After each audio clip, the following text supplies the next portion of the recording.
So Beaver Creek is located in Rimrock, Arizona, near Lake Montezuma. We have Montezuma's well. We're just north of Camp Verde, but when we tell people where we are, we usually say close to Sedona. We don't have a stoplight. We don't have even stop signs on the main road for the most part. We're a small community. Our student population, K-8, sits right around 300. We're different. We don't have a lot of businesses in the community. We're not attached to a chamber of commerce or anything like that. We have a very strong volunteer base in the community. We lost some groups after COVID. They just kind of disbanded.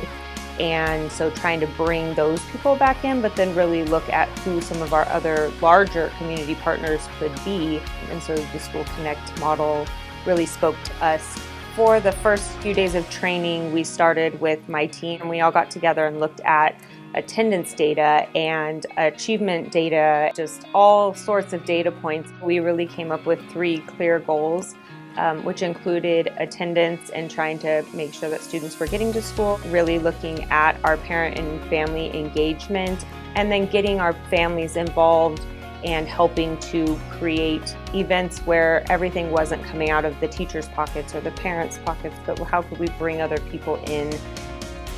When we first started working with School Connect and looking at who our community partners might be, we really thought that there would not be a very large number. And as we really started to look at vendors as well as people who live in our community or the neighboring communities, we came up with a little over 50 possible community partners.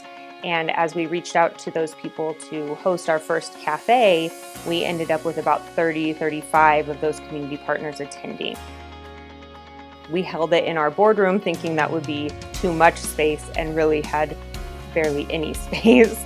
I was surprised. Kind of standing room only. We filled in every single seat just to know that everyone around that table was there to help.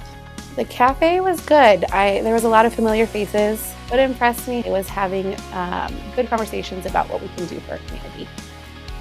And many of them seemed to really care about it. They really wanted to help.